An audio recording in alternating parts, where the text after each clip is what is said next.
एक गांव था, नाम था ढोलकपुर। बड़ा ही शांत और सुंदर गांव था। लोग हमेशा खुशी से झूमते थे क्योंकि उस गांव में रहता था महाराज रायस्टार, जो अपने गांव के लिए एक शेर था जो कभी अपने लोगों के साथ गलत होने नहीं देता था। लेकिन उस गांव में छुपा था एक डरावना राज, एक राज जो सबके दिल में था पर जुबान पे नहीं।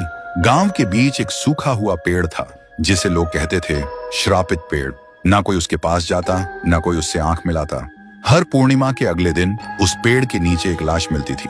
लोग कहते रात में कोई आता है और लाश छोड़ जाता है, लेकिन कभी किसी ने कुछ देखा नहीं और देखता भी कैसे। जो देखता वो अगले दिन पेड़ के नीचे होता था। एक दिन रायस्टार ने ठान लिया, बस अब और नहीं, इस राज का अंत मैं ही करूंगा, क्योंकि ढोलकपुर का नाम मिट्टी में मिल रहा था। फिर एक पूर्णिमा की रात रायस्टार चुपके से जाकर पेड़ के पास बैठ गया। रात के 2 बजे एक आवाज आई, ठुंग ठुंग ठुंग ठुंग ठुंग ठुंग ठुंग ठुंग ठुंग सहूर। और फिर वो पेड़ भूत में बदल गया। वो भूत कुछ अजीब सा था, एक भयानक शैतानी हंसी वाला चेहरा, आंखें बड़ी बड़ी। वो पेड़ चल के एक घर के गेट को जोर जोर से खटखटाने लगता है। तभी एक आदमी डर के मारे आवाज सुन के बाहर निकलता है। वो भूत अपने लकड़ी जैसे हाथ से एक ऐसा थप्पड़ मारता कि उसकी सांस वहीं थम जाती है और उसी जगह उस लाश को ले जाता है और वापस फिर से पेड़ बन जाता था। देखते ही रायस्टार का दिल कांप जाता है, पर वो कुछ बोलता नहीं। सुबह लोग भीड़ में जमा हुए और रायस्टार ने पहली बार उस पेड़ से बात करने की कोशिश की। पेड़ के अंदर से एक आवाज निकली, क्या तुम सब भूल गए मुझे? रायस्टार बोलता है, तू कौन है? पेड़ बोलता है, मैं हूँ ठुन ठुन ठुन साहुर।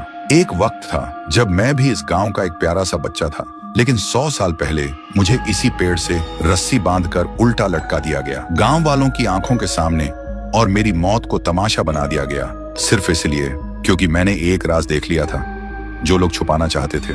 और उसी पल से मेरी रूह इस पेड़ से जुड़ गई। उस दिन से मैं इंसान नहीं, एक सज्जा बन गया, और हर पूर्णिमा में एक राजदार को चुनता हूँ और फिर उसे उसकी खामोशी का हिसाब देता हूँ। रायस्टार बोलता है, लेकिन अब तो वो लोग मर चुके हैं ना जो तेरा कसूरवार थे। अब तू मासूम लोगों को क्यों मार रहा है? पेड़ कुछ देर चुप रहता है, फिर बोलता है, ठीक है, बस एक बार मुझे याद करो, एक दिया जला दो, फिर मैं कभी किसी को नहीं मारूंगा। फिर रात में सब लोग आते हैं, एक एक दिया जलाते हैं, और तभी पेड़ अपने आप से आग पकड़ लेता है और आखिर में मुक्ति मिलती ठुन ठुन ठुन साहुर को।